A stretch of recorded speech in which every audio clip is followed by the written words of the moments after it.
প্রতিটা ঘটনা যেগুলো ঘটেছে, বিডিআর বিদ্রোহ থেকে শুরু করে, ঠিক আছে, প্রত্যেকটা ঘটনার সঠিক সুস্পষ্ট তদন্ত করতে হবে। উনি আমাকে বললেন, তুমি আমেরিকায় বসে বসে বেশি বুঝো না, আমি দেখতেছি। তখন তো আমার আর কিছু করার থাকে না।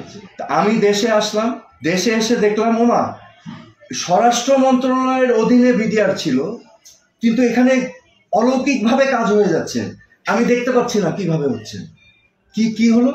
ও কোঅর্ডিনেটর করে দেওয়া হয়েছে। কাকে? কর্নেল ফারুক খান। আমাকে কল করলো আমার আত্মীয়, যে সোহেল, এখানে তো অনেক গোলাগুলি হচ্ছে। আমি বললাম কোথায়? বলে যে পিলখানাতে। আমি বলছি তাই নাকি?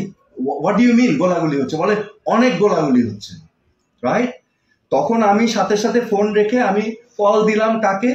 আমার চেইন অফ কমান্ডে আমি আইজি সাহেবকে ফোন দিয়েছি, নূর মোহাম্মদ সাহেব, এবং উনি তো বেঁচে আছেন, জিজ্ঞেস করতে পারেন। আমি আইজি সাহেবকে ফোন দিয়ে বললাম, আইজি সাহেব পরিস্থিতি কি হচ্ছে? আমি শুনলাম গোলাগুলি হচ্ছে। বলে হ্যাঁ স্যার, এখানে তো অনেক গোলাগুলি হচ্ছে বিডিআর এর ভিতর। বলে স্যার আমরা তো মুভিং। আমি বললাম আর্মি ডাকেন দরকার হলে। এক্স্যাক্টলি এগুলো বলেছি।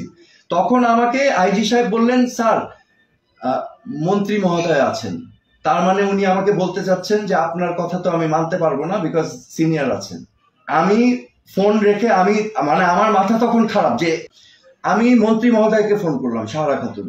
আমি ওনাকে একই কথা বললাম, যে আমি ওনাকে খালাম্মা ডাকতাম, খালাম্মা পুরা পেরিমিটারটাকে তো ঘেরাও দিতে হবে।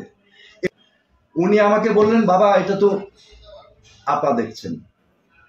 আমি থামি নাই, আমি প্রাইম মিনিস্টারকে কল করছি।